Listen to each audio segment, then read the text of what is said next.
What is up, everybody? We are back. The madness has returned after I don't even know how long of a hiatus, but I know you've missed us. We missed you. Yeah, probably about a month and a half. And even before that, it was another month. It's been insane, but we are back. And we are back from the Painted Lines, who is our parent company now. So welcome back into the madness. I am Rob Lange. Jess is fresh off of Vacationville. Jess, how we doing? We're doing good, except it's raining, and I don't like the rain. No, it is It's raining. really raining, and I'm not a fan of that. Good for you being outside, though. Like, I hunkered down in the basement because I said, no, I'm not even going to go look at the rain. I don't want to see it. But so we are back. We will start live streaming again soon. We're in the process of working all that out. So make sure you're following us at Philly_Madness, at RunThisTown13 for updates. And Jess, we were anxiously awaiting sports. And if you're like me, now that they're back, I want to go back to no sports because it's been depressing. It has been a little depressing, which is unfortunate. Yeah. Nothing has really worked out or panned out the way we had hoped. The Flyers, maybe. We'll talk about them a little bit. So we'll hit you with the little Flyers. We'll hit you with some Phillies. And then we'll do a 76ers preview as they begin the playoffs with the Boston Celtics on Monday night. So let's get right into it. Okay, let's get right into it. Let's go to the Flyers. Now, I really had hoped when we decided to do this that we would be doing this up 2 games to none, and the Flyers would be preparing for the game tonight with a chance to really put a stranglehold on the series. But Friday did not work out the way we wanted to, Jess. It was ugly from the jump. Ugly, really ugly. You know, they I don't know if it was them that seemed disinterested or Montreal had a pep in their step. No matter what the reason was it they were playing for their coach who is now out the rest of the series? Was it they were down 1-0 and they're not that bad of a hockey team? But Jess, from the Flyers standpoint, is this a one-game flash-in-the-pan problem, or are you seeing something that we should start to be concerned about? Well, I hope to God that it was just a one-game little fluke where we've seen all the teams be there, right? Like we've seen it all go there, no matter what series it is. We've seen them all. Even, like the Sixers a couple years ago when they beat the Heat in that series, there was just the one game where they looked like garbage, looked like they didn't want to be there, and it was just bad to watch.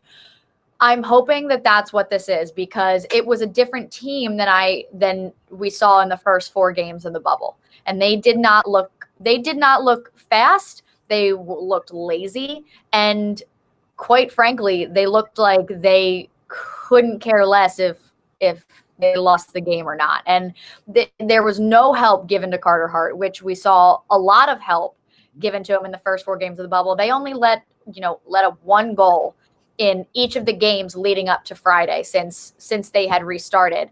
And it was awful. And even the shot attempts were poor, the passes were lazy, and it did not look like a team that deserved to be in the number 1 seed. Yeah. So I'm hoping that they go back and they look at what they really think about what they did. That AV is gonna like has chewed them out completely. Oh yeah, because now, granted, I do think, as soon as I saw that they were going to lose their coach, and I thought, okay, that's going to be an extra chip on their shoulder. We've in Philadelphia seen that kind of story before, right? Everyone counts you out, then even more things go wrong, and who knows. So, but the Flyers are the better team, and they need to show that they are the better team because it will be an extreme disappointment if this doesn't go well. Because, we talked about how the other Philly teams would benefit from this. Like the Sixers, we thought would benefit immensely from the restart, right? Mm-hmm. And we thought maybe it would hurt the Flyers the most because they were so hot, they were playing so well, and then, they all of a sudden had to stop and that momentum was gone, and they picked up right where they left off. So, they were on a good track, and they better not screw it up. Yeah, well, here's the issues, right? The number one, at the beginning of this season, I made it very clear. The Flyers had to prove to me they were not the same old Flyers. And through most of this season, they have. They get into the bubble. Those first 3 games, they looked unbelievable. Their defense was incredible. They were flying around. They're scoring. The game 1 against the Canadiens, yes, they won 2-1. Yes, they provided help, but they were the team on their heels, I felt like, in the third period of that game a lot more. And I remember being a little concerned, but saying, hey, you know what? They won while playing their worst. So, it can only go up from here. And then Friday comes, and it's like, oh, no. And you see little inklings of the old Flyers. Mm-hmm. And that is the concern. Now, granted, it's a new team. It's AV. It's young guys. Can they bounce back from this? We're going to find out tonight. As we record this on Sunday, the game will be tonight. And if they do, and all the recent history tells you they will rebound and they will play better, you just got to hope that they understand what's at stake here, because you said it. They now have a chance to take this city back over, right? The Phillies are squandering with their bullpen. The Sixers, there's just no juice about the Sixers without Ben Simmons right now. No one, and we'll talk about that later. They have a chance to take over. But if they lose in the first round, right, like if they lose to the Montreal Canadiens, a team they are better than, they are going to fall way back down the pecking order. And I don't know if they could get people back. Like this was supposed to be a run. And this, to me, they don't even need to make it to the Stanley Cup Finals. But from the number 1 seed, you better be in the Eastern Conference Finals. Like it's one of those years for this team. Yeah. Everything that they've been doing and the way they've been playing, you've set the bar that high. So it's now time to rise to the occasion. And I'm hoping that we see a much more energized, flying around team tonight, as opposed to what we saw Friday and really to the end of game 1 as well. I just feel like this team up to this point had such a swagger about them when they were on the ice as well. And they had such there was a distinct attitude and vibe that came from these guys playing on the ice together and just like the way that they approached the game. And it was one of those things, and it's something that you and I have talked about since we started doing this show. And the teams that I think thrive the most are the ones that you feel like you're almost a part of, right? Like you could walk in, be friends with everybody, wrap your arms around the team. And, it was the 2008 Phillies were like that. The 2017 Eagles were like that. You felt like when you were in that stadium, you were a part of the team. You felt like it was a family feel, and everyone could get on board with the way that they presented themselves on the field, ice, court, what have you. Mm-hmm. And this Flyers team is like that. That's the vibe that they gave up. You felt like you knew the players. You feel like you're part of it, and you feel the same vibe sitting at home, sitting in the arena that they felt on the ice. Mm-hmm. And that was missing on Friday. Yeah. Like you felt that through, even though they're, in an empty arena, you felt that through the first couple games in the bubble. You felt that they still had that presence, that attitude about them. And all of a sudden you get to the playoffs and you're going to play scared. Yeah. No. They took nothing for granted in those round robin games, right? They came out and played with all kinds. To me, Friday looked like a day where they took for granted. Montreal is not a team you could do that. They just wiped the Pittsburgh Penguins out of the playoffs, right? And that's not an easy feat. Right. They didn't just beat them. They beat them in, really good fashion. So you cannot take this team for granted. So maybe the Flyers needed a stinker. Maybe they need a little clunker to kind of say, all right, okay, we now know that we're not good enough to just show up. We have to outplay. And we'll see that tonight. We will see very early tonight what team shows up. Yeah. And hopefully, I still think they win the series. I don't know if you've ever picked against the Philadelphia team, so I'm pretty sure you never in my life. They start now.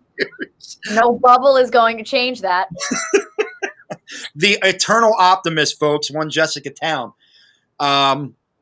So, we'll talk about them next week, hopefully, as they're preparing for a second round series or into a second round series at that point. Let's move to the Phillies before we do our Sixers preview. Now, we come to you off of 2 games where they've played well. They've won. Last night was a dominating performance from Aaron Nola. The Bats came alive in 1 inning. On how good Aaron Nola is. Yeah. Don't even start on how good Aaron Nola is. Well, and that's what I mean. Look, you look at some of the stats around this team. You look at Aaron Nola. You look at Zach Wheeler. You look at Arrieta actually pitching decent enough. Arrieta's had a good start to the year. Yeah, you have 2 guys in your lineup that are tops of some of the major batting categories in Bryce Harper and JT Realmuto. And the team is 7-9. Why, you ask? Because of what you said, Jess. We said this way back when the offseason started. We said, hey, it's great. They got Joe Girardi, DD, but they seem to be ignoring that bullpen, and I don't know if I like that idea. It was a great start. We said it then. It was a great start. I loved hiring Joe Girardi. I loved signing Zach Wheeler. Loved signing Didi Gregorius. It was not enough. It needed to continue. Mm-hmm. And it didn't. And what did they do? They said, forget about the bullpen. Forget about the back end of the rotation. And we saw what Vince Velasquez did in his 2 starts. Zach Eflin is Zach Eflin. He is what he is. He's not. He's the kind of guy. He's gonna give up 3 to 4, right? Like he's gonna be a 3-4 ERA kind of guy, which is fine at the back end of your rotation if you have the offense to support it. And I believe it was his last start the offense did. Mm-hmm. The offense did for a period of time. I'm trying to remember which time everything fell apart. But I think, the biggest issue for sure is the bullpen, and it's other guys in the lineup. And I know there's a lot of things going on. McCutcheon's coming off an ACL. Scott Kingery had really terrible symptoms of coronavirus, and we don't know. He mentioned like it just kind of the different spots, like he might have done too much too soon kind of thing, and it was his back was starting to bother him a little bit. Whatever. They're just Rhys Hoskins has been beyond terrible, except for last night. He finally got off the skid a little bit because. But he's one of those guys who I'm not ready to just crap all over him yet. It hurts me to watch because you see it all over his face, how just frustrated he is. I want so much for him to be able to turn this around.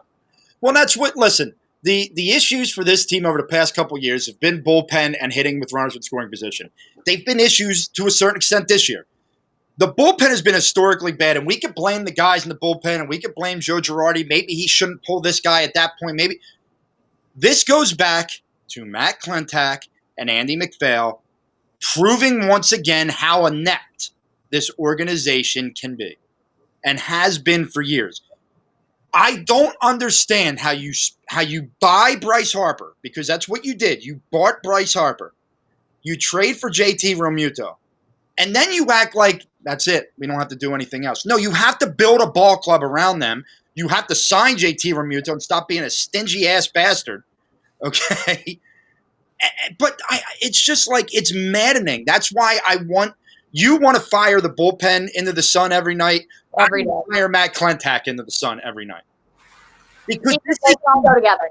Yeah, they could go. This is on him. This is ridiculous. First of all, how JT Realmuto doesn't have a contract yet is beyond stupid. The fact that they're not even talking to him, from the sound of it, makes me even more angry. Makes me feel like they're going to lose him. Yeah, I'm not confident in it at all. And I mean, the other night when he hit 2 2-run home runs, I was just like.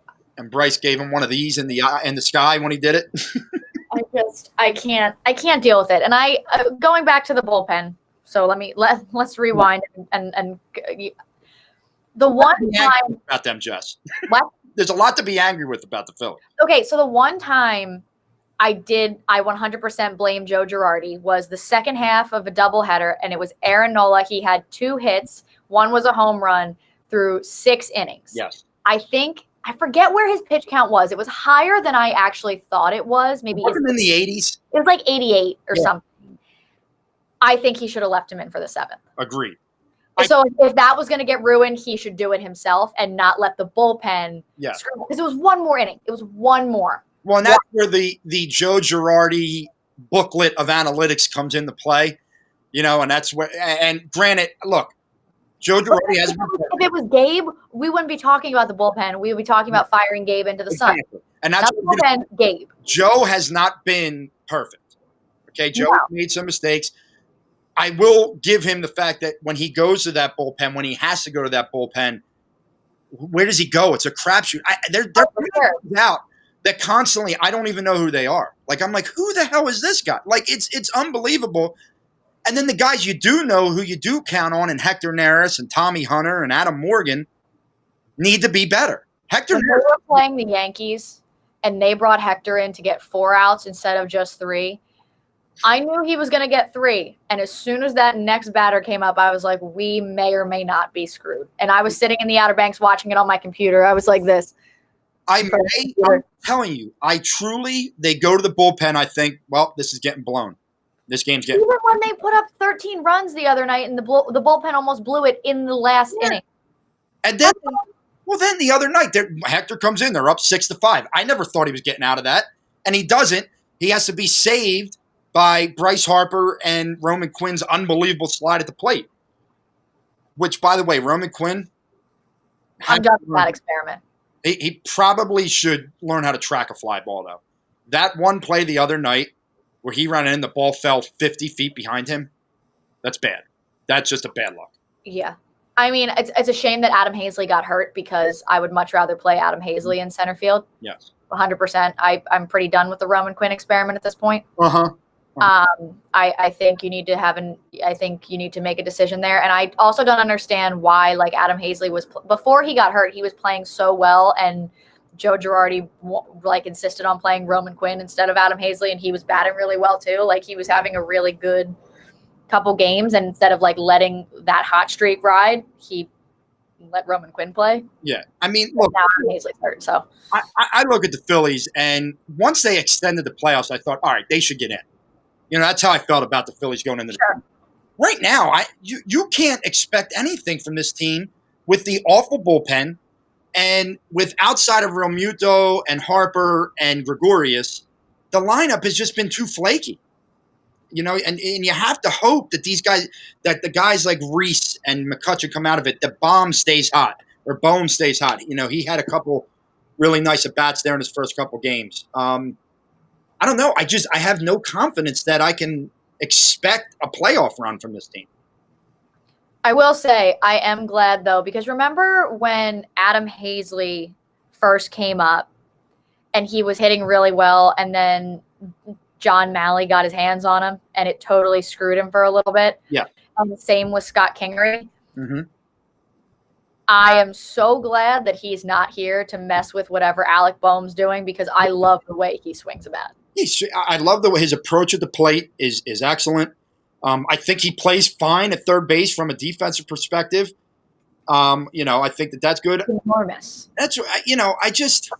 And I like Gene Segura playing. I trust him much more at second base. And honestly, I don't mind Scott Kingery in center field either. I'd rather Adam Hazley be our everyday center fielder, but I also think there needs to be a spot somewhere for Scott Kingery as long as he can pull himself out of this. Yeah, I think he showed that he deserves an everyday spot instead of just being the super utility guy. Right. Yeah, we'll see how Joe handles it. But at least I think with Boehm up here, you now have some different things you could do in that infield.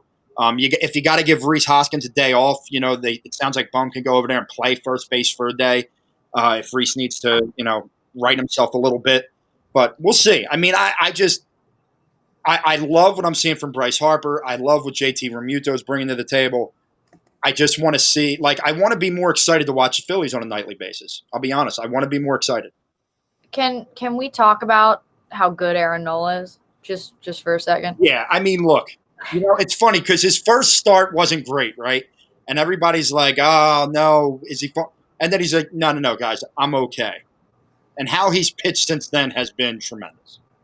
He has been so good and so fun to watch. And I sit there with, my little Nola, and I'm just going to say your namesake. But it's funny because then they're saying Nola every 15 seconds on the screen, and she's like, yeah, she does. She doesn't know what to do with herself. But the night that they played the second half of the doubleheader and he pitched so well and the bullpen came in and made it explode in like minutes. One of our neighbors, she was like, I knew you were on vacation and I knew you were watching. And I almost texted you to vent a little bit. And then I realized that would trigger you more. So I just left it alone. And we talked about it a week later when I got home. But I mean, if he keeps pitching like that, he has the lowest. He has the lowest on base percentage, I think, in the NL right now. It's like 176.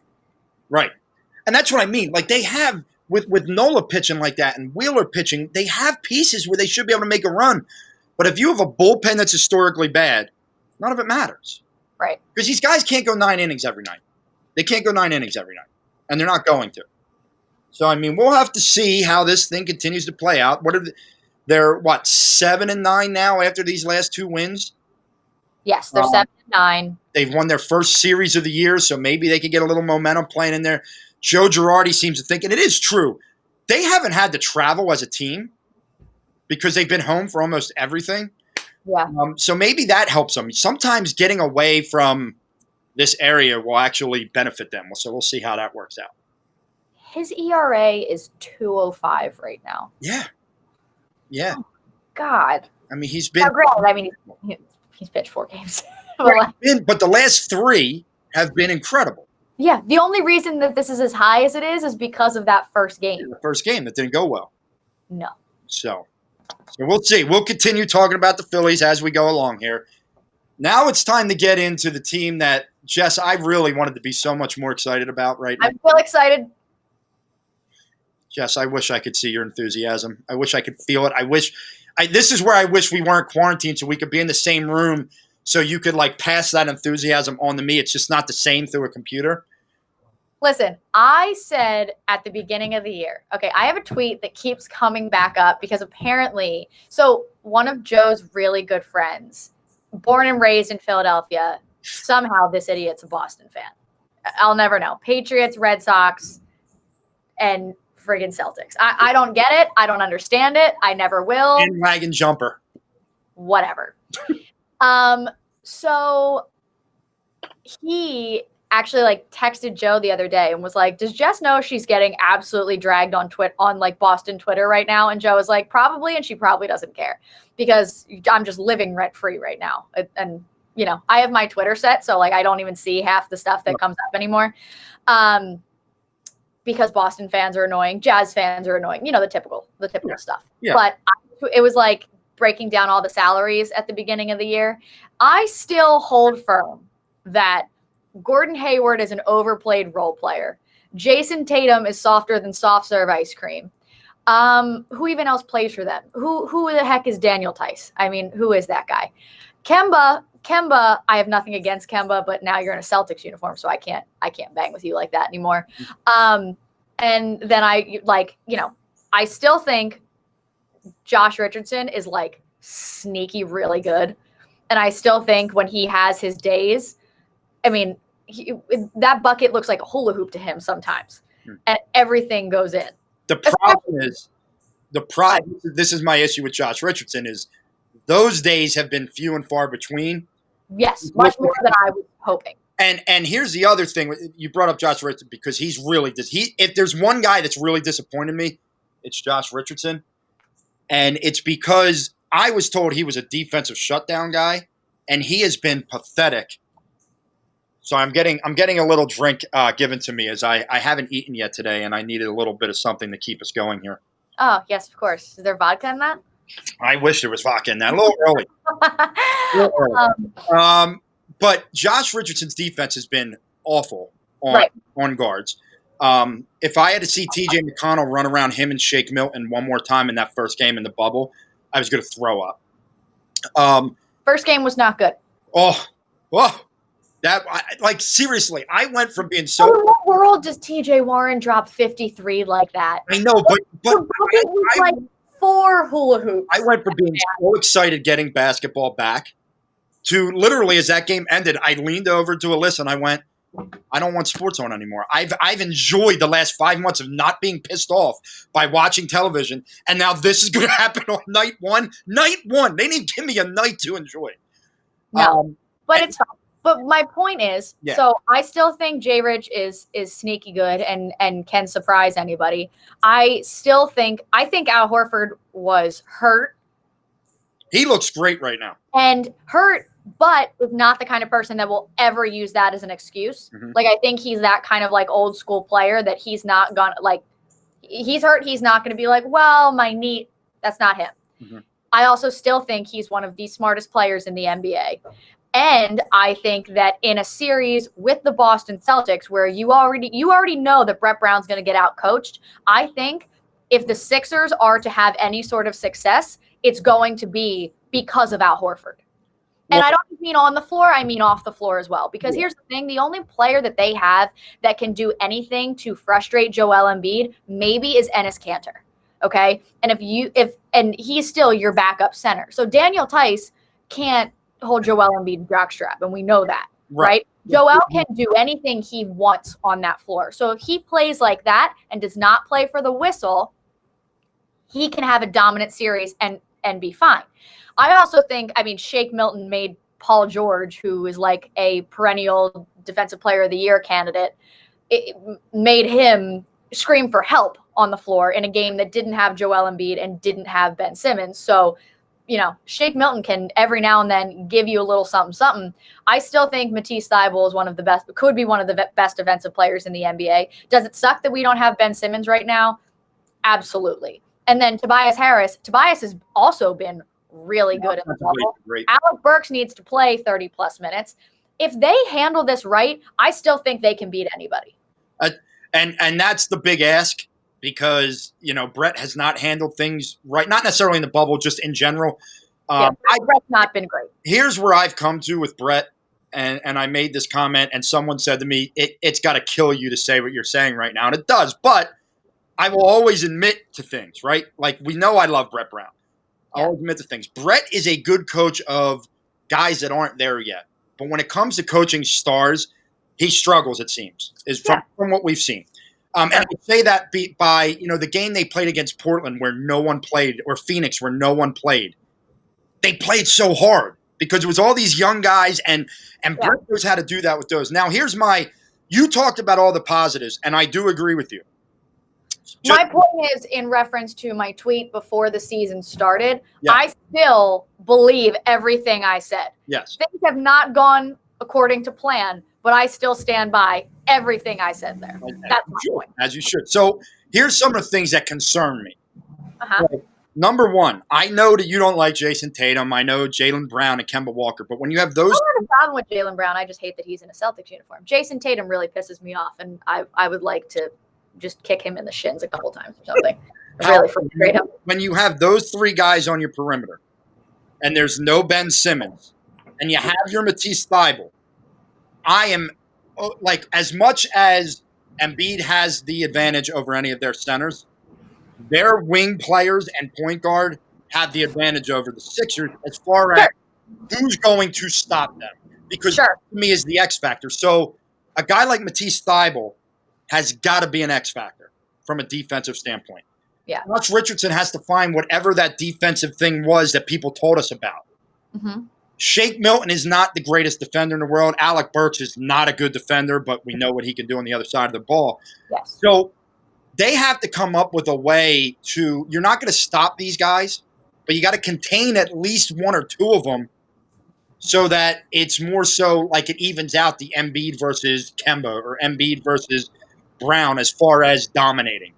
Yeah. In a sense. So that's a key for me. Losing Ben Simmons, and I know that everyone was down because he hadn't played great in the regular season games he was in from an offensive standpoint. But from the defensive side of things, losing Ben Simmons is enormous. Is huge. For like, if they have Ben Simmons right now, I have them winning the series in 5 or 6 games. Mm-hmm. Like I do. Like, that's how much of a difference maker I think he is. Now, a counterpoint to that is I do believe you've seen the Al Horford you've seen lately because the spacing's a little bit more because it's not him, Ben, and Joel all fighting for that one spot. Al feels more comfortable in the role that he's being played in. He feels more comfortable getting to his spots. But really, you still could have did that with Al, even if Ben was here, because you just, with the subbing and all that kind of stuff. Sure. So losing Ben, the perimeter defense, and honestly, the fact that to this point, and I said this to you, Jess, in the beginning of the year, as happy as I was with the roster, I felt that they ignored the knockdown shooter. Mm-hmm. And somebody, whether it's Burks, whether it's Tobias, somebody from the 3-point line needs to become that in this series. They need a guy that when things are not going well can knock down the shot. I absolutely agree. I agree. And that's why I think a lot of the conversation lately, I forget where I saw it, but someone pointed out, I don't know if it was on Twitter, if it was like on TV, I don't remember, but someone pointed out that Jimmy Butler is not the world's best shooter, right? Right. Bam Adebayo is not the world's best shooter, but you've got a ball handler and a center, and both of them are really good at what they do, but Miami has surrounded them with shooters, and there's no reason that they should have had as good of a season as they did, right? And it's because the roster was constructed better. Now, I still don't have a problem with Al Horford's contract and signing Al Horford and all of that, because at the end of the day, the big piece in that was taking him away from the Boston Celtics. That was like the biggest motivating factor for the Sixers. Also, he's been the only player who's had consistent success in shutting down Joel Embiid and bringing a guy like that. And you even saw the other night after they played the first half and then they pulled them all for the second half against the Rockets. And you saw them together on the bench the whole time, talking, pointing things out, communicating. And if they're going to have success against the Celtics, like I said before, Al Horford is going to be that factor just from that small perspective. His leadership is huge. His leadership is huge, but also just his mind and knowing the ins and outs of the Celtics, knowing the ins and outs of Brad Stevens, knowing some of those players' strengths and weaknesses. Al Horford is going to be an enormous X factor, and adding that he's healthy and playing like the Al Horford we thought we signed back last year, that changes things for the Sixers as well. Another thing that I think is being overlooked is the fact that, so remember on Christmas Day when the Sixers had this phenomenal shooting performance and everyone was screaming about how they're never going to do that again? Mm-hmm. They shot 47% from three that day. You know when else they shot 47% from three? Last night, or against Houston? Against Houston. Well, I was just going to bring it up. That Houston game should be the game that they need to mirror against Boston. Even in the first half, when you still had James Harden and you still had all those guys in there. Now, granted, they didn't have Russell Westbrook. However, I still don't understand how that works even remotely, because they are two of the biggest ball hogs in the NBA, most inefficient players in the NBA, whatever. Yeah. And again, I can't stand the way James Harden plays. I can't stand watching the Rockets play. I absolutely hate the way they play basketball. But if they play the way they played in that first half. Yeah. The only reason, and also, again, same thing against Portland. The only reason they didn't win that game because Brett Brown's dumbass drew up a game-winning play for Raul Neto instead of literally anybody else. Like, literally anybody else. And here's, look, Brett, we were talking about roster construction. Here's one of the big downfalls of Brett. Brett has a system, and he can't deviate from it. His system's run and gun. But you don't have gunners on this team, right? You don't have those guys on the Miami Heat surrounding your stars that could stroke the ball. So that's been one of the major issues. So guess what? To win this series, you're going to have to hit shots. But you're also going to have to make sure, and Brett Brown, I don't know what he has to do to make sure of this, but he has to make sure Joel Embiid must touch the ball every single trip down the floor. Doesn't have to score, doesn't have to shoot every time, but he has to touch the ball. I also think that the first couple games we saw from him before he started tweaking little parts of his body, you were seeing, and even in the scrimmages as well, you were seeing much better decisions out of double teams. Better passes out of double teams. And I was watching that thinking, oh, this is the Joel Embiid we need. This is like, and I think his mindset's different, and he's said that, and he's talked about that a little bit, but I just think I don't know what was going on with him, but he was starting to get back to himself after the All-Star break. And I think I think being in the bubble and not having any of these outside distractions of God knows what, you are just there for one reason and one reason only. And that's to play basketball, and that's to try to win a championship. And with that goal in mind. Yeah, and damn well Brad Stevens is going to throw double teams at him. He has to. Oh my God, yeah. But so here's the thing. And if guys are knocking down shots the way they were the other night, there's always going to be someone open. If you're hitting those shots, there's no way that the Celtics can't stop that. Yeah, Brad hope to compete with it, and we still have one. I mean, obviously losing Ben Simmons is huge, but it's not like the rest of the team is a bunch of can't play defense. I mean, Joel Embiid is one of the best defenders in the league. Yeah. You get other guys. Josh Richardson needs to step up, absolutely. But Tobias has stepped up with his defense as well. Al Horford there's other things there that I don't count them out by any stretch. Right. No, and I don't think you can count them out. I think it's a much tougher, task at this point. But where Brad Stevens is going to hurt you is he's going to pick a guy and he's going to try and take. So if you remember a couple years ago, it was J.J. Redick. He kept getting J.J. Redick switched on the big guys and took totally advantage of his defense. Yeah.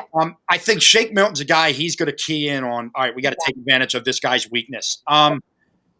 You got to hope if he does it to Josh Richardson that Josh is up for the challenge. Josh has to be up for the challenge now. Okay? He's got to be that guy.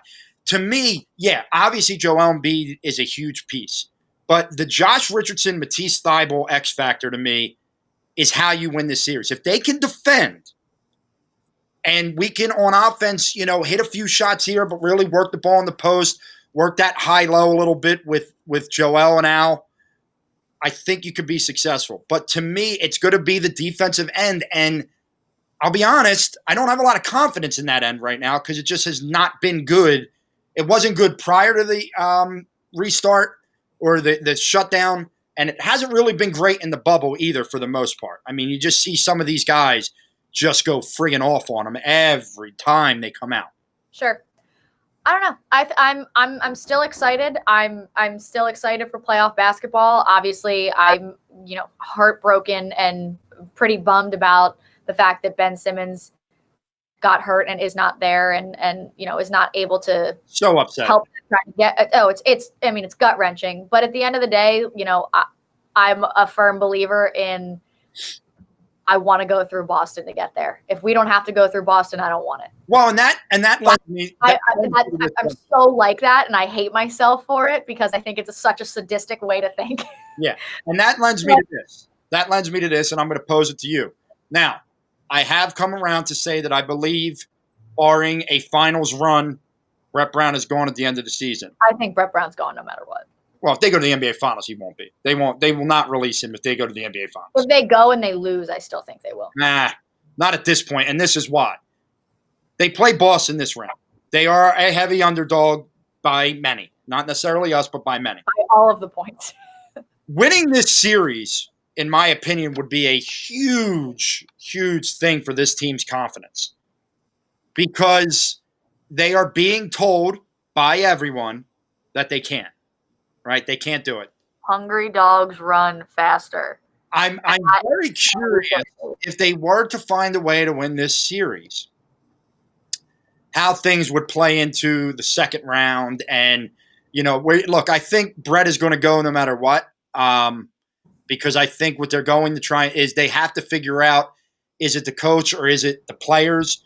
We got to give our stars one more chance with another voice to kind of put it together. I am excited for playoff basketball. I tell you what, the basketball in the bubble has been tremendous, not just from the Sixers. These other games have been really, really good. So fun. And I think that they might find some things that they adopt into the regular season. I love the idea of that playing game that was played yesterday. That was awesome. That was so cool. Awesome game. So we'll see, but let's talk about the playoffs. First of all, give me your Sixers series prediction. Sixers in 6. I'm not, and I can't do another game 7. I can't even bring myself to think about the fact that a game 7's a possibility. That really, I'm still not over it. It's been over a year, and I still just like can't stomach the thought of a Game 7. But I think if they, like I said this before, if they play the way they're supposed to, they have as good a shot as anybody. Yeah, and I'm more confident with Ben Simmons. Yes, but I think the series goes 6 one way or the other. I'm going to lean to the Celtics to win the series in 6. If you look at the way everything is played out, how the season went, for Brett to be fired, like it's almost like it has to end this way. I was ready to fire Brett Brown after, I forget what game it was. I was like, can we replace a coach in the bubble? Is that acceptable? I wanted to fire him in a game for sure. I will say though, Joe and I talk about every day how much we wish Monty Williams could be the next head coach of the Sixers. Yeah, he does a good job. But what's that? This is going to be a premature question, but Brett Brown gets fired. Mm-hmm. Do you hire Ime Udoka, or do you go outside and get as far away from the Greg Popovich coaching tree as possible? Honestly, I think you got to go outside at this point. I think you need a totally new voice. I think Ime Udoka could be perfect world. Who's your next head coach of the Sixers? Perfect world, Jay Wright. I mean, I've kind of been on that where even like 2 years ago when people were starting the whole fire. We talked about it. And I would say the only way I do it is if Jay Wright would come coach at that point. Now, that's not the case now. But I say it from the standpoint that I know that Jay Wright is a leader of men. I know he knows how to – everyone says, oh, well, he's got to be a guy with – no. Jay Wright can just flat out coach basketball. If you watch Villanova, he can – and they just got a top recruit that just committed there as well. And I don't know if it's going to happen. Academy's own Jordan Longino. Yeah, and like I said, I don't know if it's going to happen, if he would do it. I do know I've heard from people that – are definitely what I would consider in the inner circle of Philadelphia college coaches, have said the only job he would ever consider is from the 76ers. Yeah. And that if the right offer came to him, he would seriously consider it. Now, that doesn't mean anything. So that's my perfect scenario. Who do I think? I think they're going to go with – I could see a Kenny Atkinson being up for the job, the guy from the Nets. Oh, God, I hope not. I could see – if Ty Lue doesn't go to New Orleans, that they're going to call him. I don't really like Ty. See, to me, Ty Lue was how do you put this? He was because of LeBron, right? Yeah. LeBron was. I want Ty Lue. About LeBron. Yeah. I don't know how good of a coach he is. I don't know what they're going to do. I'm very, very, very confused. Someone said this, Jess, and I'm interested in asking you because you are, in fact, a woman. What you would think if the assistant coach from the Spurs, Becky. Becky. I would. Well, I mean, it goes back to Popovich's tree. Right. How would you? Would you? I'd love it. I think she's great. With the team that the Sixers, like, my question to you is Becky Hammond and all that comes with that. And I'm not saying that in a negative way. I'm just saying all that comes with the first female coaching hire. Is Becky better with a team that she could build from the ground up? Or is Becky better with a team that's already kind of got some of the pieces and now we just have to put it together? That's the only question I have. I think in terms of the amount – so I think what comes with that is, the amount of leeway that she will get from a fan frustration standpoint is going to be smaller. Yeah. So I think if she has a team already kind of there and needs to be figured out and she has success, everyone will love her. There will be a fraction of people that will be like, oh, well, the team was already there. She didn't really do much. There will be those idiots around. But I also think that if she has a team that she's able to build from the ground up, I think the patience level is not going to be there. Like, think about the process Sixers, right? Like, we knew what we were getting into, and it didn't take until year 6, end of 5, 6, for people to really start calling for Brett Brown's head. Right. I think, and everyone kind of understood that. I think, unfortunately, as a woman, that would be about half. So I think it would take 2 to 3 years for people to really start getting angry and things like that. Now, I agree with you. I want to get away from the pop coaching tree. Yeah. However, if they hire Becky, I'm not going to be upset. I sign me up. Like, I'd be all in for that. I think a really interesting option that has been kind of thrown out there is Stan Van Gundy. Yeah, that thing. And you know why that's intriguing? Because if you follow him on Twitter, he loves the 76ers. Loves him some 76ers. And he's not one who's like ready to blow it up. You know what I mean? Like, he wouldn't try to blow it up. He has ideas of how to make it work. And I truly think it can work. I just think they haven't been put in the appropriate positions to make it work yet. And I think he is a very, very enticing option. And you want to know what's funny? A couple of years ago, I would have said hell no, because I just thought I thought he was an idiot and all. But now watching him analyze the game, and God forbid, I don't want this to be a Doug Collins situation where I love the hire because of how he analyzed the game. And where that went. Although Doug had a couple of years where he led them to the playoffs and. Yeah. But he was the coach in 2012 when they beat the Celtics, right? A Stan Van Gundy, who has now been a couple years removed from coaching, has maybe learned from some of his mistakes. I would love a guy that has a head coaching background, to be entirely honest with you. I agree with you wholeheartedly. I understand that in the NBA, a lot of times it's the assistants that get the jobs or whatnot. But I would love that Stan Van Gundy might be my choice number 2 if it's not Jay Wright. You know what I mean? I think that's how I would feel about it. Like, I would like him over Ty Lue or Jason Kidd. I agree. Gentry or any of these other names you hear getting thrown out there. I also think that what he had in Detroit,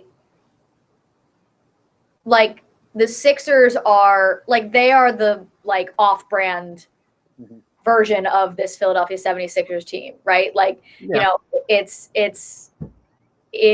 like your Fucci purse, right? Like the fake Gucci purse you buy on the street. Like, that's what the Pistons are to the Sixers. So I think with an actual center that's not a, to quote Joel Embiid, bum, think about some of the things. Like, Andre Drummond was an all-star. Yeah. When Stan Van Gundy was his coach. Yeah.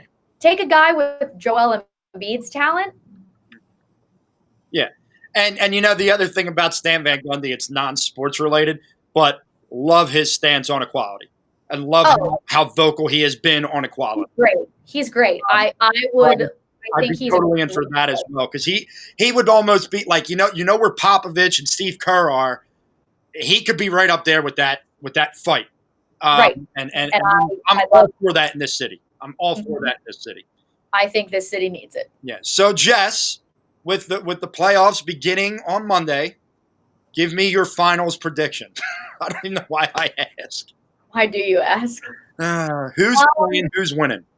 I don't think the Lakers make it that far. Watch now. I think that if Portland could play a semblance of defense, I'd give them a really good chance to win this series. But they still have enough defense. I'm going to take Portland in this series. Are you? Who's going to stop Dame Lillard?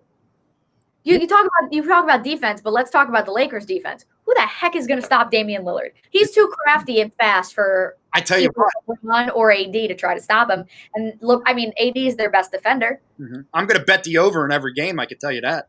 I don't know if anyone's defending in that series. I mean, that's going to be like it was like who were it was the Rockets and the Mavs when they went into overtime. Yeah. It was like the beginning of the bubble, and I mean, at the end of the third quarter, it was like 1:30. They went into overtime at 134 apiece. And I'm like, there's no reason one team should score 134, let alone both of them. Right. There's not a lick of defense being played here, and you know me, I love some good defense. So, I really don't see anyone on the Lakers. J.R. Smith, is he going to come defend Dame Lillard? He's going to think they play on the same team. It's a good thing I don't root for LeBron to win anymore, because it would make me so mad to have to watch J.R. Smith. I hate that man with a passion. I'm still going to watch it. Who's Kyle Kuzma? Is he going to do? I may watch every game that I can. I don't like the fact that because they're in the bubble, you get like on a Monday a game at 3. Like watching the Flyers at 3 o'clock on Friday totally threw me off.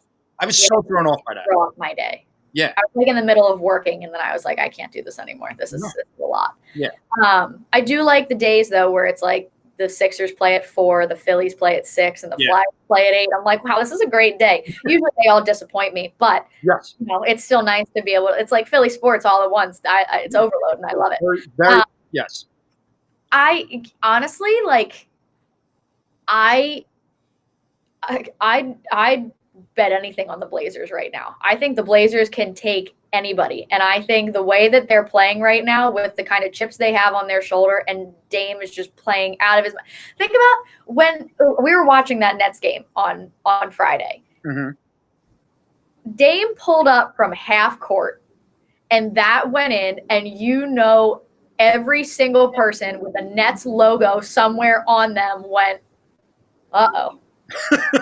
Like, uh-oh.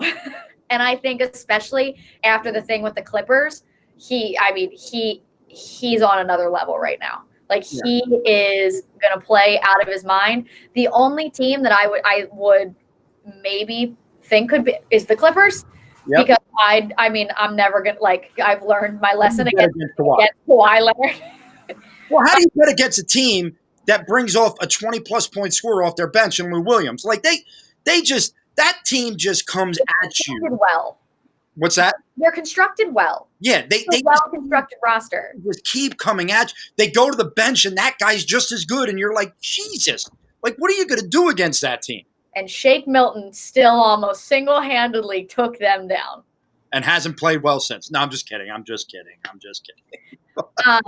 So you got the Clippers or the Blazers to win it all? Or, excuse me. I know you have to win it all. The Sixers. Don't act like you don't know.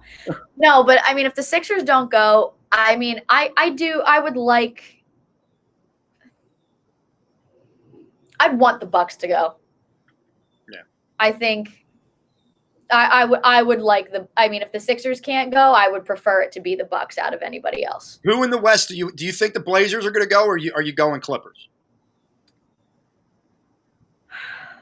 Tough one. I'm going Blazers. I tell you what. I also like Damian Lillard a lot. Yeah, it's a total violation to say you have two teams that you're rooting for. I'm rooting for the Sixers. But if by some chance the Sixers bow out and the Blazers are still in, that's the squad I want to ride. Like, I love that time. Huh?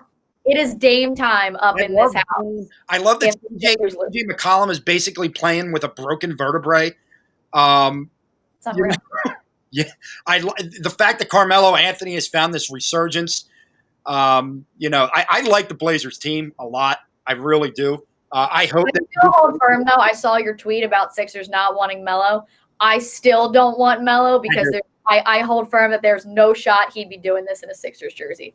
No. All he needs to do is just play the way he's playing for me. I would take Melo. I don't think that would happen in a Sixers jersey. My point was, though, is everyone says he's a cancer, but obviously I don't think that. The reports that came out that he had learned from his older ways when he was younger seem to be true. He seems like he's a great teammate right now. So we'll see what happens. But winning.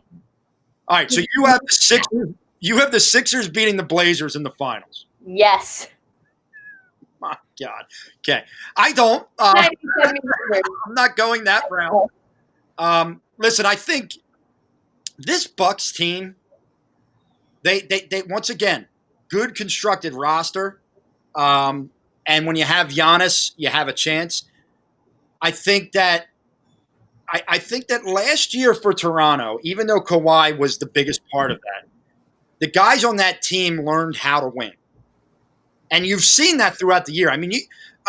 What's his name? Nick, what's his last name? Nurse. He's got to be coach of the year because what he did with a team that loses Kawhi is really damn impressive. Who were the other ones up for coach of the year? Bud. Probably. It was Nick Nurse, Bud, and one other. Who coaches Memphis? I don't know, but was he the one? It might be him. I'll look it up. It was not Brett Brown. No, it was not Brett Brown. He did not get the call this year. Why do you got to dig the knife deeper, Jess? All right, it hurts me right now. It hurts. God. No. But anyway, I think the Bucks and the Raptors will play in the Eastern Conference Finals. I'm going to give my tip to the Bucks. This seems like it could be their year to make it to the finals. I think the Clippers come out of the West. I just don't know who can. Oh, I got it. So it was Mike Budenholzer and Billy Donovan were co-coaches of the year. Okay. Yeah, see, to me, Nick Nurse, what he did. He was one vote away from it being a three-way tie. What he did without Kawhi Leonard was really impressive to me. But I think you'll see the Clippers and the Bucks face off. I don't know how anybody beats the Clippers in a series, in a 7-game series, how they take 4 games from them. Just can't see it happening. Mm-hmm. And I think the Clippers win. I do. I know that's a safe pick. It's what I picked at the beginning of the year. I had the Clippers. Basic pick. What's that? I said that's a basic pick, and you're just. I'm a basic bleep, okay? I'm a basic bleep. What can I tell you? So I'll go with the Lakers over the Bucks. Not the Lakers. No, the Clippers. The other team in LA, the Clippers. That's who I'm going with. So Clippers over the Bucks. So the relaunch has begun, Jess. We are back. Jess, if you're not watching sports, is there anything good you're watching right now? We used to do this during the pandemic. We've been watching a lot of sports up in here lately. Yeah, we rarely watched anything else. Have you watched Yellowstone? Oh, it's excellent. Never even heard of that. Oh, excellent. Kevin Costner. We're watching all 21 seasons of SVU are on Hulu, so we've been going through that in our free time. I also, while I was away, I read a book for the first time in a year. I read the Roy Halladay book by Todd Zalecki.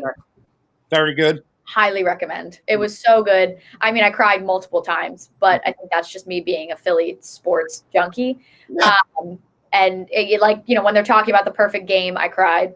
And then, I mean, we all know how the book kind of ends, and that just like hearing about it from the different people's perspectives. I mean, it's heartbreaking, obviously. And, but just hearing about not only his career, but how he operated and the way that he got to be the way that he was. And they interviewed, I think, every catcher that ever caught him in the major leagues in there. Mm-hmm. Almost all the Phillies from that team were interviewed in there. A lot of guys that actually still work with the Phillies now in the front office and things. But even I think they talked to Jay Bruce in there at some point because he played. I think he was one of the last couple batters that he faced in his second start that he almost threw a no-hitter. It's real. And, it's kind of cool how that just kind of comes full circle now with the Phillies, but there are a lot of really good interviews in there as well. And, I think the book was in progress before he died. So interviews with him are in there as well. So it was really, really, really good. And I loved every single page of it. And especially if you're a baseball junkie too. Yeah. I mean, I super recommend. One of our really good friends, he is a super baseball junkie, but he took an extra year at IMG and played 5 years in college, the whole 9. He's a pitcher, and now he's working with the Haverford baseball team. But and he was on vacation and I said to him, I was like, you of all people have to read this book. And it was so good. So good. Now what you should do is you should email Todd Zalecki, tell him how great the book was, and then say, by the way, why don't you hop on the Madness so we could talk a little Phillies and your book? I'll do that. We did that with the author of Nick Foles' book. Yeah, do it again. See? And that worked out. It was such a good read, and it's just, Todd's a great writer, so I'm not surprised at all by that. Yeah, it was great. All right, so we are now back. We want to thank the Painted Lines. Get on the Painted Lines YouTube channel. Smash the subscribe button. We got a lot of good stuff coming out in the podcast realm of the Painted Lines. We are building for the future here. So I want to thank them. Jess, it was great to be back talking sports with you. Hopefully when we're on next, it's all happy. The Flyers are winning. The Phillies are playing well. And the Sixers are about to win a series against the Boston Celtics. Hell yeah.